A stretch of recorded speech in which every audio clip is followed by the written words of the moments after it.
Hello and welcome to Global News Today, bringing you exclusive interviews with leading experts every weekday here on Arabiya English. I'm Tom Burges Watson. Coming up today, on the 11th day of the US-Israeli war against Iran, the US Defense Secretary Pete Hegseth says that today will be the most intense day of the campaign so far. And with Lebanon dragged into this conflict by Hezbollah, the UN says that close to 700,000 people are now displaced in Lebanon. That's up by 100,000 people in a single day. Well, the Lebanese authorities say that Israel's attacks have killed nearly 500 people, amongst them 84 children. We'll be asking, how is Lebanon coping?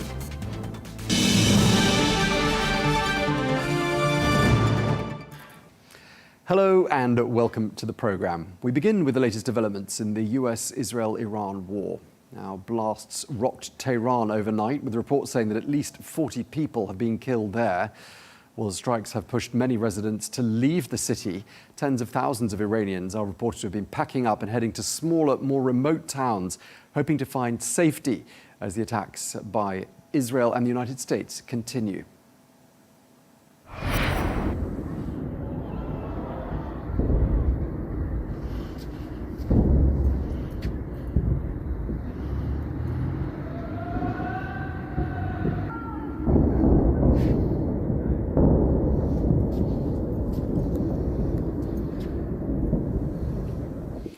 With the Iranian capital facing some of the heaviest bombardment of the war so far, the US Secretary of Defense Pete Hegseth says it's going to get much more intense, with tonight expected to be the heaviest yet. Let's take a listen to what he said.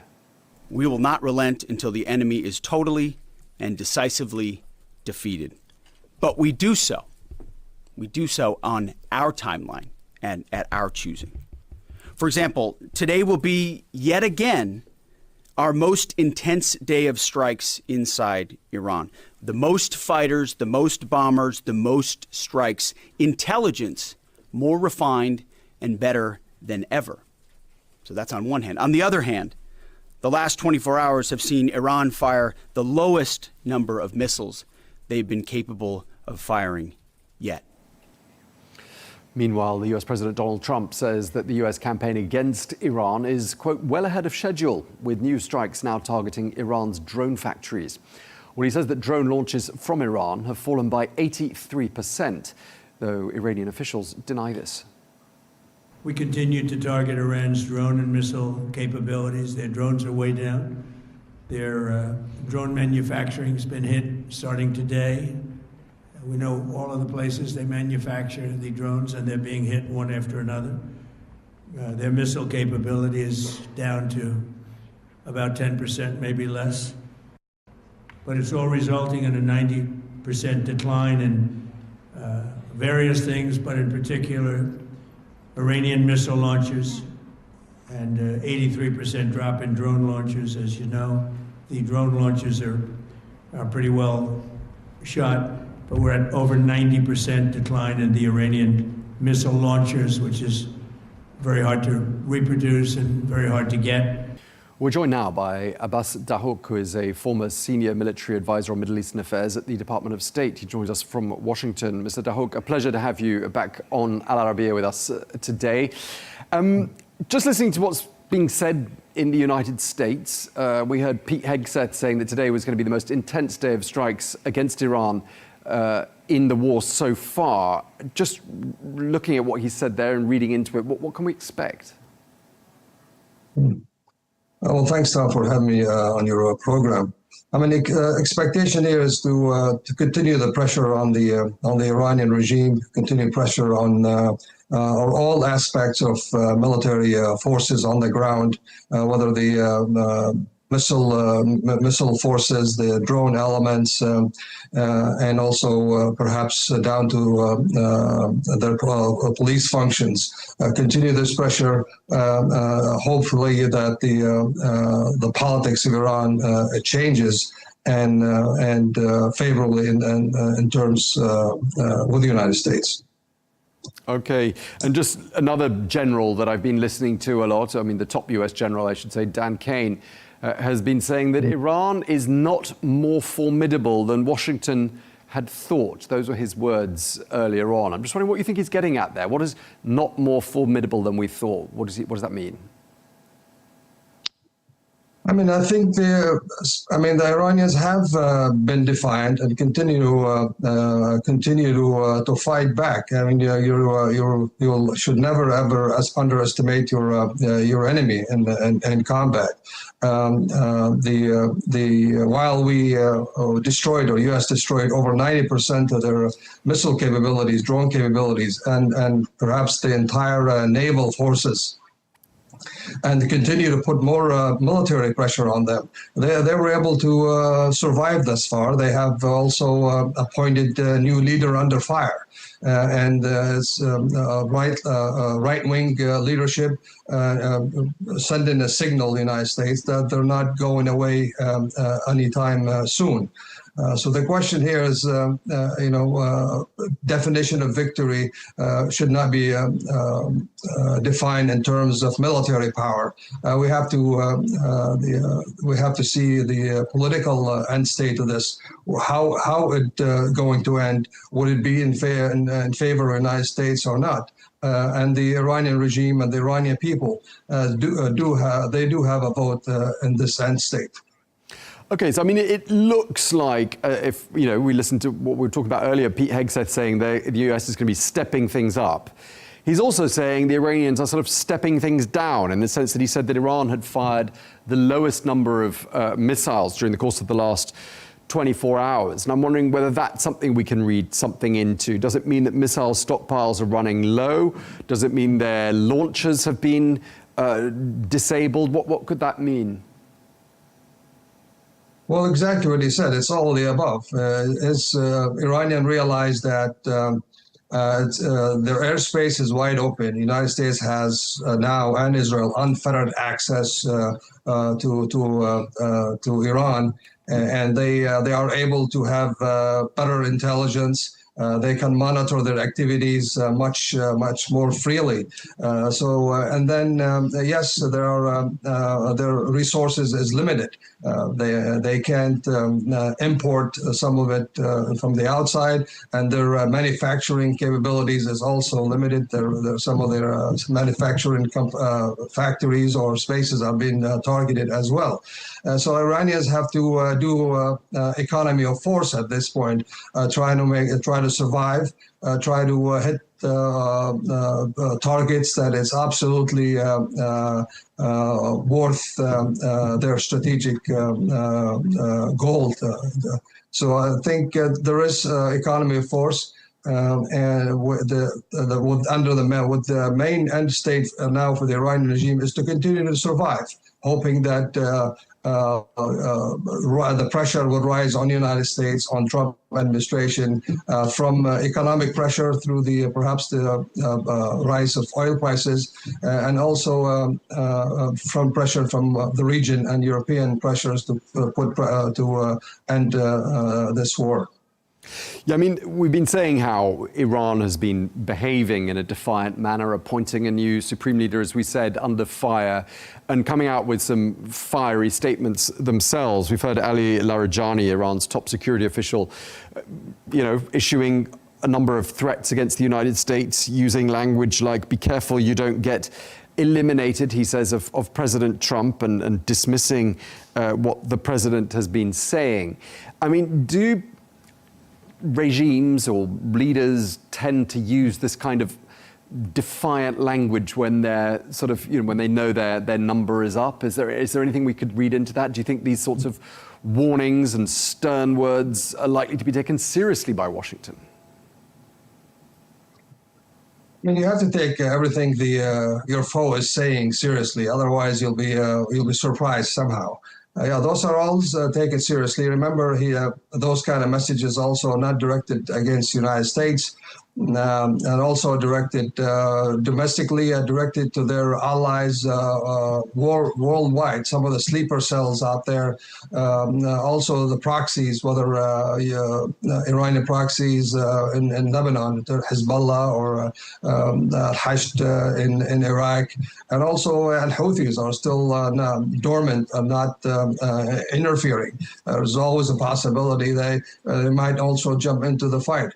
So those are messages has directed, like I said, not only just to intimidate the United States, obviously with the current U.S. military power in conjunction with the Israeli power, such statements are not going to intimidate anybody, but definitely they will put that into consideration and watch anything that might happen because of it. And Abbas, we had a guest yesterday who talked about these Iranian sleeper cells around the world. And I know this is asking you to speculate, but I mean, what sorts of numbers could we be talking about in terms of the operations, and what could they actually do? What sorts of things would they be capable of doing? I mean, you're seeing just lone wolf attacks against U.S. consulates or U.S. embassies around the world. You could be targeting also Israeli embassies and consulates around the world. Any Jewish places of worship, synagogues, have seen the same thing. They're trying to interfere into the airport operations, those kind of stuff, to put pressure on the population and also on the U.S. government. But U.S. from the U.S. perspective, I mean, during the last 4 years, there was a huge influx of illegal immigration that came to the United States. There was also a high number of Iranians that also entered illegally into the country. Those could be easily used in targeting some soft targets within the United States. It's unknown how many are there, but you don't need that many to conduct these operations. You know, it's a small unit, 2 to 3. They can create a lot of damage and fear into the system. Okay, and clearly one of the main focuses of attention at the moment is the Strait of Hormuz. 1/5 of the world's oil and gas passes through that waterway. And the United States has been carrying out strikes against these, what are called Iranian mine-laying vessels. And I'm just wondering, what's your understanding, given your military background, what sort of weaponry Iran is likely to be using in the Strait of Hormuz to block maritime traffic? Well, you're right to point that this is very key of this military operation. I mean, the Strait of Hormuz, as you know, it's important to the oil prices at the end, the prices at the gas pump, and U.S. has been concentrating a lot of firepower against the Iranian Navy and also against all the naval positions on the western shore of Iran, from ports to any kind of perhaps anti-ship missiles or anything the Iranians can deploy to the strait. The Strait of Hormuz is very narrow. The shipping lanes is like about 2 miles wide. So the Iranians, because of the short distance to Iran, they can obviously fire some unmanned drones, short-range rockets, anti-ship missiles. They have the capabilities to do that. They still have capabilities to also launch unmanned vessels on some of these fast boats that they come in and hit one of the ships that actually transiting through the strait. They also have the mine capabilities that the U.S. is currently hunting anything related to mines, sea mines, and those are they still have those capabilities. They can introduce that to the Strait of Hormuz, and also they can send one of their own ships, or if they have, or sink one of the ships in the middle of the shipping lane, and also create some problem. So the Iranians have a lot of options to do. It's an asymmetric warfare. It's not Navy against Navy.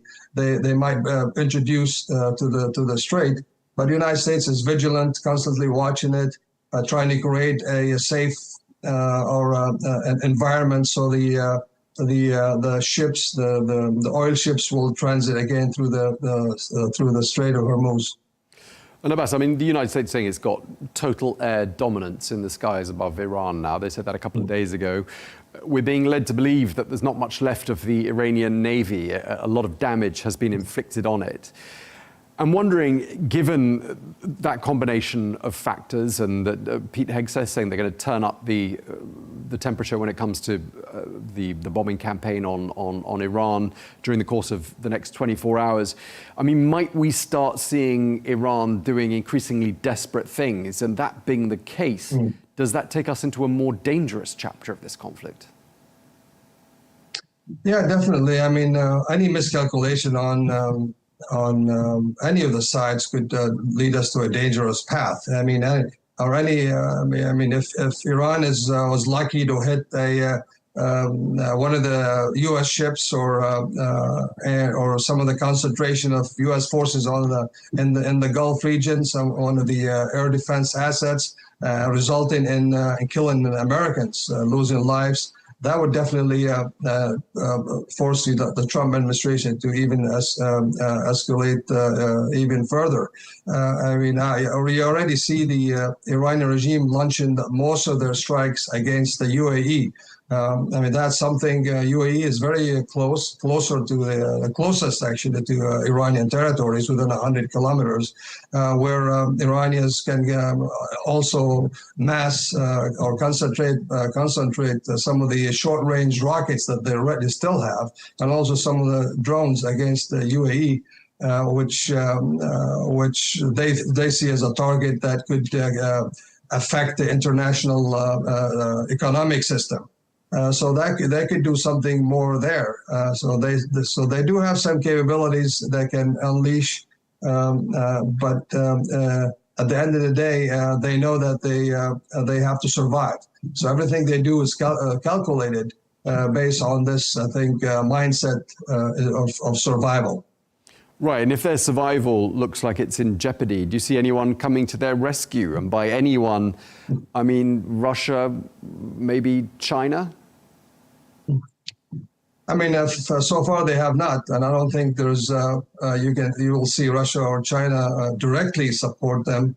But what I think the main interest for Russia or strategic interest for Russia and China is to see United States could bog down in the Middle East. They want the U.S. Navy to be exhausted, and also U.S. Air Force. You want to see U.S. depleting their munition and their air defense capabilities. So the more you see U.S. bogged down in the Middle East, the less pressure for China and the China Sea, and the less pressure for Russia in Ukraine.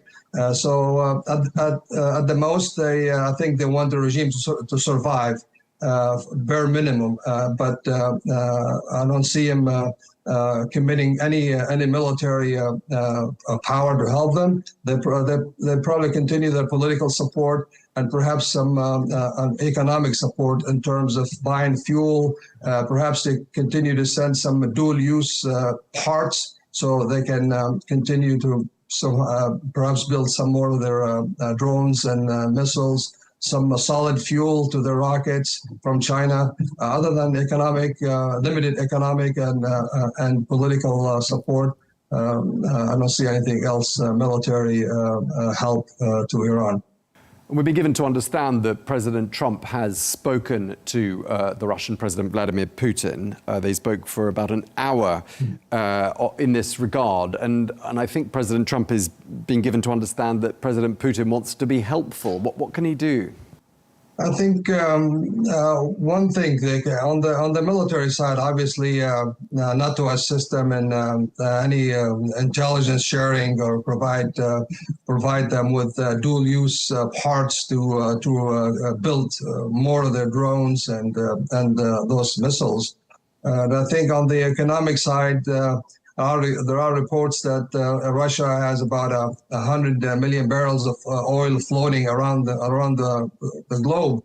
Those are sanctioned Russian oils, and I think that perhaps the president would lift some sanctions on Russian oil to sell it in the market. That helps keeping the oil prices down. Other than that, I'm not sure what else the Russians can do in the fight in Iran. Okay, just lastly and briefly, if you don't mind, President Trump's been predicting a quick end to this conflict. That's my interpretation. Do correct me if you've got another interpretation. But would you share that assessment that we're looking at a conflict that's likely to come to an end fairly soon? I mean, from a military perspective, President Trump can end it today, and the military could call it a good victory. But I mean, there is a tremendous loss to defense industry and defense-related targets in the entire Iran. But the issue is, the military is a mean towards a political end. And I don't think we are close to any political victory. The regime's still going, surviving. There's still launching targets against the region and also against Israel. And they have a new leader. Seems like not only have the same last name, seems like it's more defined perhaps than his father. Okay, we're going to leave it there. We really appreciate you taking the time. You've been very generous with your time. Abbas Dahouk, former senior military advisor on Middle Eastern affairs at the Department of State. Thank you, sir. Thank you for having me.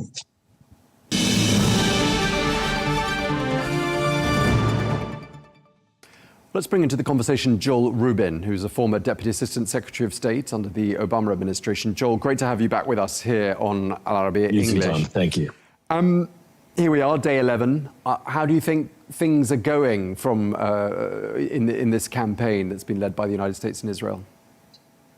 It's a really multi-layered campaign, as you know, and clearly for people in the region, my heart goes out to them in these moments of insecurity.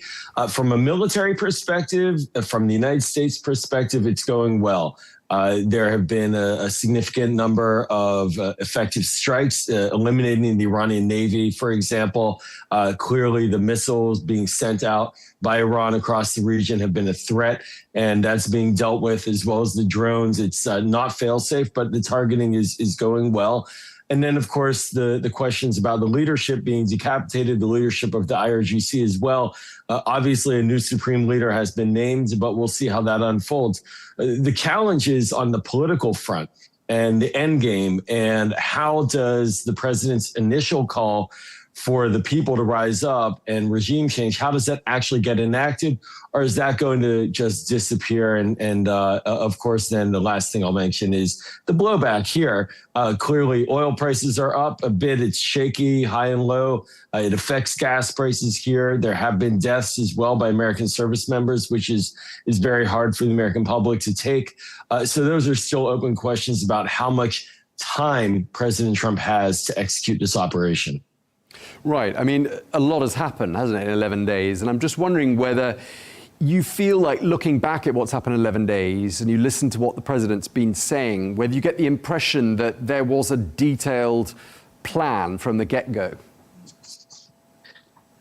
I believe there was a military plan. I think it's a military plan that has been on the books for a number of years. The Pentagon, that's what it does. It makes plans and plans and more plans. But when it comes to the questions about the impact on the United States, and of course, the impact on our citizens as well in the region, no, I don't think that was a tight plan at all. And then the planning for post-conflict, that also seems to be very chaotic. Recall where the Kurds were reached out to by the president. It's a very strange way to go about post-war planning, and that did not take. And then, of course, the one military planning area that needs to have probably been thought through much more actively is the drone war, and the reality that Iran is falling back on its drones, but it has a significant number, and those can be deadly. Right. You brought up lots of points already. Let's talk about what you were saying about people coming out onto the streets. I mean, we haven't seen that, no sign of that. Do you think it's too soon, or was that wishful thinking?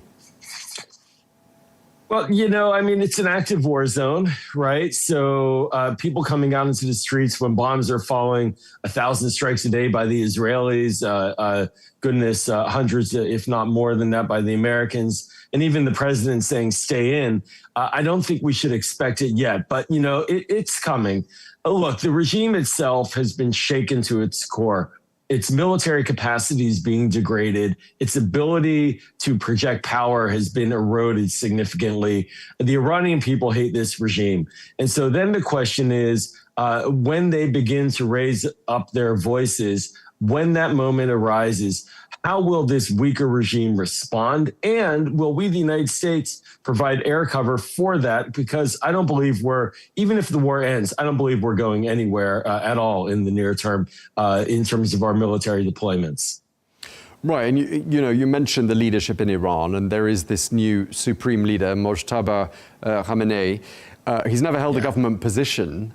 He's now the supreme leader. I mean, some might say as the son of more of the same. Others are saying perhaps even more hardline. What do you think? Well, it sure sounds like a monarchical succession that is now taking place inside of Iran, as opposed to the core objective of the revolution, which was to destroy monarchy. So I think he's going to have a lot of questions to answer just on his legitimacy. But when it comes to management, look, he's the figurehead of the IRGC. The IRGC wanted him in there. He's been behind the scenes coordinating. He played a massive role in the domestic repression over the years. And it's not at all clear he has serious religious authority. So I think it's an open question, and I would not at all be surprised to see a continued power struggle inside of Iran, even though at this moment, because of survival needs, they're coalescing around him as the figurehead. Right, and we've heard President Trump saying that any new leader, this is before Mojtaba Khamenei was appointed, but he said the next leader would not last long, he said, without his approval. I mean, do you think President Trump is serious about following through on that threat? Well, Tom, look, past his prologue, where the Iranian regime the Islamic Republic made a major miscalculation this go around, is that they didn't believe that President Trump would attack militarily. But he just did in June of last year. I don't know why they thought otherwise. And then the same holds forth for the supreme leader. The previous one was hit by the Israelis. I don't think that there should be any second guessing whether or not there would be additional attacks against the supreme leader, the new Khamenei. And, look, the Iranian leadership, we hear threats coming at President Trump as well, physically, personally. There's a lot of hot rhetoric, but they also were implicated in some domestic terror plots to try to kill President Trump. So this is hot, and I don't think that he should, or his team around him should think that because he's the new supreme leader, he's somehow free from being hit as well. Yeah, we spoke to some analysts yesterday, and you were discussing why Iran needed to announce the replacement so soon, given that there was this death threat hanging over him. I mean, wouldn't it have been better to wait a little bit and then announce who the new supreme leader was from the point of view of the supreme leader's survival? I'm glad you asked that. Look, Tom, this is what we're talking about in many ways. It's domestic politics are everywhere. In no country is immune from actually having their own internal debates. And there was a gap in leadership, and that creates fear and uncertainty inside of Iran amongst the regime loyalists and supporters. So they need this. They need somebody to coalesce around. They need that leader. The loss of Ali Khamenei was a major blow, but it, of course, was not a terminal blow. There is a major apparatus supporting the regime itself, but they needed to have the person rather than the 3 or 4 headed Politburo running the government at this moment. And that's clearly why they wanted to make sure everybody around knew that not only was he the figurehead, but that business as usual would continue. At least that's the image they're trying to portray. Okay, I want to ask you about another dimension to all of this. As with Venezuela, Russia does not look very present for its friend and ally, Iran. And I'm wondering whether you see that affecting Russia's image and Russia's standing in the world. Well, Russia is playing a bit of a behind-the-scenes dangerous role. They are providing, according to reports, exquisite intelligence to Iran for targeting purposes against the American military.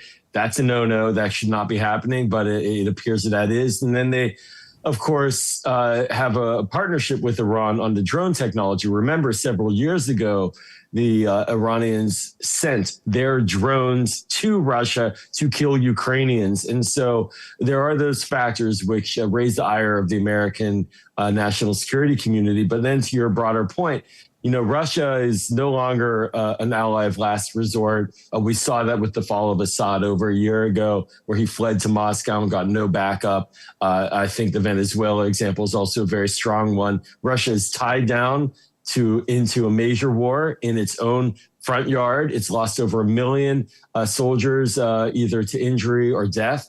And it is no longer the global fighting force that it once was. And I think that is very clear from the recent days. And just before we finish, Joel, I just want to ask you, I mean, how this is playing out in America, because you mentioned a bit about the blowback right at the beginning. And the TV channels in America, I mean, you hear the Republican commentators using quite similar language. They're talking about short-term pain for longer-term gain. And that exact phrase, more or less, has been used by a lot of the Republican strategists that I've been hearing from. How is this all going down with the U.S. public? You know, I think we're seeing the partisan divisions in this country really kick into high gear in terms of interpreting this war, which makes it disappointing, to be honest, about the public debate about an issue so significant as war. We should not just be in our partisan lanes. We should be talking about the impact to our standing and to the people who we are affecting in the region, but we're not. And so we basically saw every Democrat line up immediately to vote against war powers authorization and in Congress, and then the Republicans supporting the president's right to conduct this war. And so there's no real crossing party lines, and the American people are kind of wondering, what is this all about? Because President Trump has not forcefully laid out a case from the Oval Office about what his goals are and why he is doing this. And so I think for the American people, they're going to measure it by the prices at the pump, the number of casualties in the field, and still are grasping to try to understand it. But generally, I'll close with this, generally are very skeptical of military interventions in the Middle East. And you can see that that's why President Trump is very hesitant to talk about or even potentially put American boots on the ground. Okay, we're going to leave it there. Thank you very much indeed for your time, sir. Joel Rubin, former Deputy Assistant Secretary of State under President Obama. Thank you so much. My pleasure.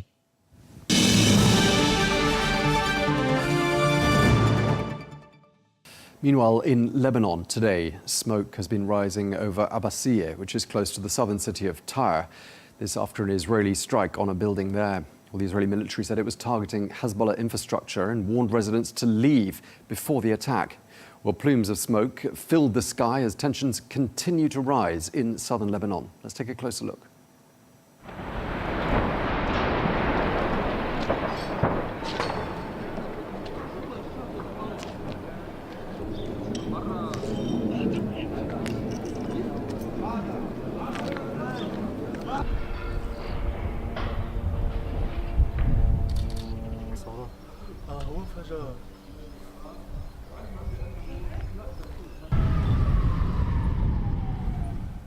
Well, let's get more now. We can speak to Dr. Joseph Bahout, who is the director of the Institute for Public Policy and International Affairs at the American University of Beirut. Thank you very much indeed for joining us. We're being told that close to 700,000 people have fled their homes there in Lebanon in the course of just over a week. Some people are living in shelters, others are with relatives, some are on the streets. How is Lebanon coping at this very difficult time? First of all, thank you for having me.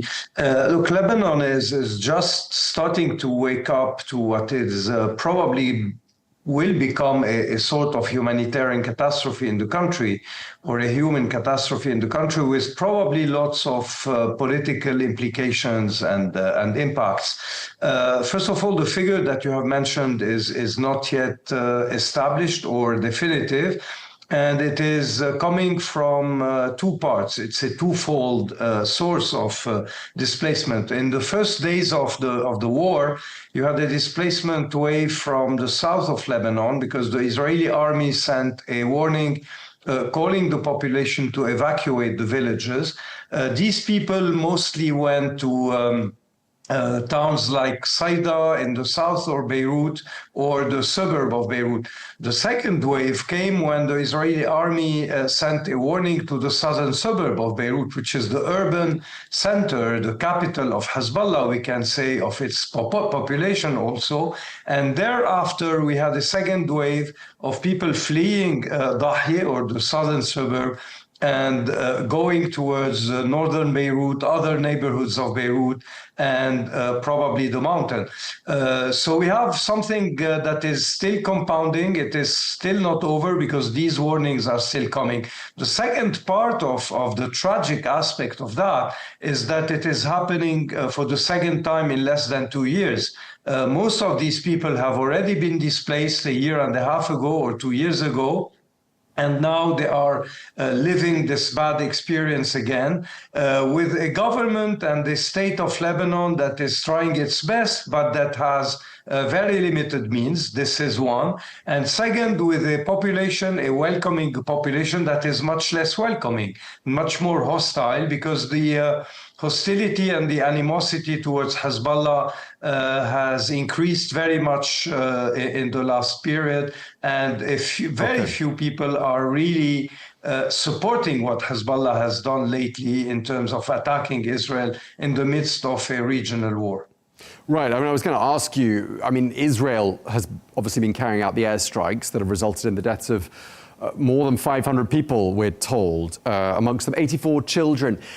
Is the public anger directed at Hezbollah? Is it directed at Israel?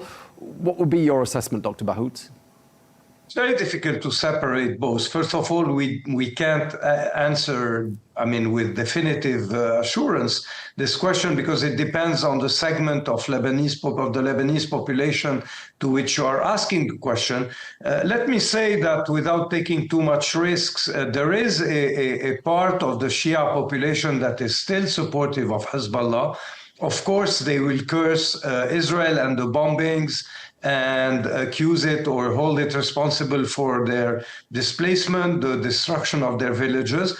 Part of these people will also hold the Lebanese state and government responsible, not only for its inability to defend them, but also because during the last year and a half, the Lebanese government, and this is an objective fact, has not done much to reconstruct the villages in the south, so they have a grief towards that. But let me say that besides that, or except or outside these segments, most of the Lebanese today would say or would tell you Hezbollah has acted irresponsibly.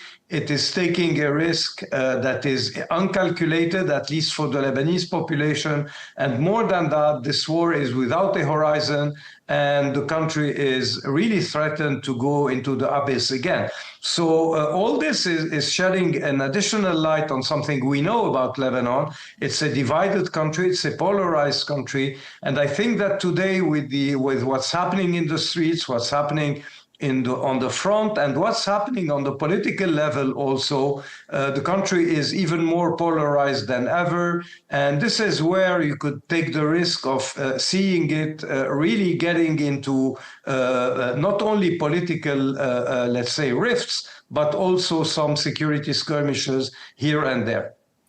Yeah, I mean, would you say that in the 18 months that have passed since Hassan Nasrallah was killed, that Hezbollah's popularity and the level of support for Hezbollah, and compounded with the efforts made by the Lebanese government to disarm Hezbollah, has that meant they are less popular? I'm sure there aren't any polls, but is your feeling that they are less popular today than they were 18 months ago?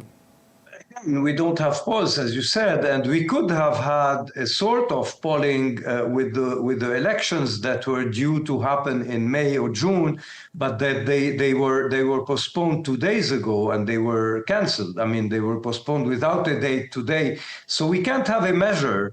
Again, I think there is a sort of non-erodable, let's say, segment of the Shia population that will stick to Hezbollah for ideological reasons, for also sociological reasons, because they have relatives who are benefiting from Hezbollah and its quasi-welfare state, with the caveat that this welfare state is today seriously eroded. It has less means.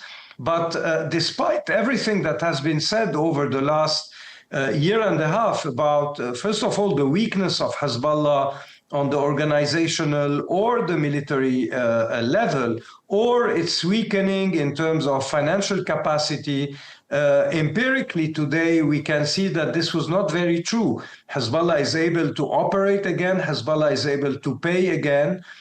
Figures even given by the American diplomats or sources are saying that Hezbollah has been able during the last year and a half to recash money again from Iraq, Iran, and other sources.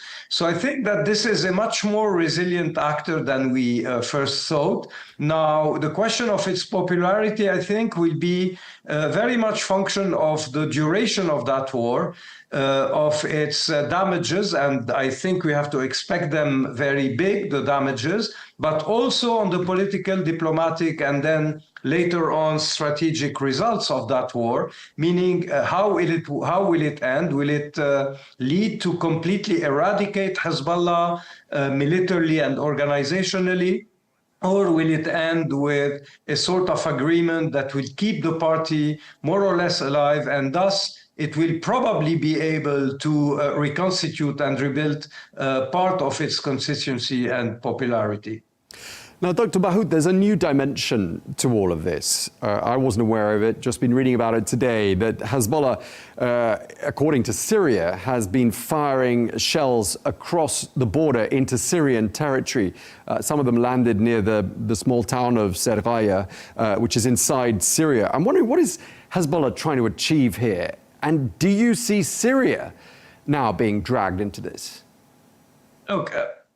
I don't know if we can say that we could have seen this coming. It has been months that there are buzzes, news, rumors, info that probably one day, once the war would flare up again, and it is flaring up again, Syria would be the second front that would divert Hezbollah in case of an overall attack against it.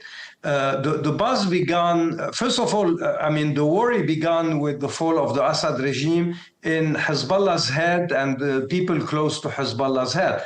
The way they perceive the new regime in Damascus is a hostile one. They perceive it as a Salafi one that they have fought in Syria. So they are, I would say, entitled more or less to perceive it as seeking retribution and revenge, although it is not maybe assured that it will be the case. However, when it became more serious, it is when the Americans themselves, and here we could find quotes of Tom Barak, Ambassador Tom Barak, special envoy, ambassador to Turkey, special envoy to Syria, and for a while heading or holding the Lebanese file in Washington or for Washington. He said twice or three times that in case Lebanon is not able to disarm Hezbollah, Lebanon will be, quote unquote, handled to Damascus in order for Syria to take care of its affairs, a little bit like it was handled in the 90s and before. This has raised a lot of red alarm in many heads in Beirut, in many Lebanese segments. And yesterday, when Ahmad Shara, in a phone call with Arab peers, said, "We are ready to support the Lebanese government in disarming Hezbollah," after having in the White House, if you remember, a few weeks ago, signed a sort of agreement with the US under which Syria is part of the anti-terrorist coalition. So if you consider that Hezbollah is considered by the US as a terrorist organization, all these facts are converging towards anchoring the idea that at some point, probably, there will be an action on the Eastern Front, on the Lebanese-Syria border front against Hezbollah. Will it be an attack? Will it be an incursion? Will it be harassment? Will it be commando operations? Will it be easing some Israeli action like 2 days before? 2 days before, a patrol of Israeli helicopters landed in Syria land and entered the Lebanese Bekaa in order to conduct a covert operation at night. So this is one example of what Hezbollah is today increasingly fearing. Did it trigger a preemptive strike by Hezbollah today on Syria? I'm far from being sure. I don't know what happened. But what I know is that this is a front that is probably going to open at one point or another. Okay, so we're in a situation where the Lebanese government was given this very difficult mission to deliver on, which was to disarm Hezbollah. They haven't managed to do that. Lebanon has not been rid of Hezbollah. And we're in a situation where Israel is now striking Hezbollah. Syria could be drawn into the conflict. Could you see a day when Syria, with this Israeli air cover as well, and the Lebanese army join forces in some respect and deal with Hezbollah collectively? I wouldn't include today the Lebanese army in that because we have enough indications that the Lebanese army and its command today are extremely reluctant, if not more. They are refusing almost to go that road. Probably what we will see in the future, in the coming weeks or months, is the hammering, the persistent hammering of the Israeli Air Force over Lebanon here and there in depth and on targeted killings and etc. And in parallel, certain actions or certain movements at the border that will probably try to curtail the movements or to render the movements of Hezbollah in the Bekaa Valley more difficult, and probably opening certain avenues or certain facilities for Israeli Air Force or Israeli forces to operate in the Bekaa with probably a logistical or operational help. I think that Ahmad Shara is very much wary that entering the bee's nest in Lebanon could be costly for his forces and his regime. He has enough to chew internally, but at the same time, and here I'm taking the risk of being very cynical, at the same time he has certain radical factions within his ranks, within HTS and the new power structure in Damascus, of which he would like to get rid, or he could easily send them to fight Hezbollah on the Lebanese front by selling this service both to the Americans and the Israelis if this is part of his survival contract. Maybe I'm going too far, but this is something we could expect. I think at that point, the Lebanese army will be really in trouble, not only from the military and operational point of view, but from the political point of view. I can't envisage today a Lebanese army, the personnel, the soldiers, the officers, really joining forces with Israelis and this sort of Syrian regime in order to fight Lebanese Hezbollah, which part of is still Lebanese, we like it or not. Okay, well, we really appreciate you helping us to make sense of this complex situation and a fast-moving situation. Thank you very much indeed. Dr. Joseph Bahoud, Director of the Institute of Public Policy and International Affairs at AUB. Thank you very much indeed, sir. My pleasure. Thank you.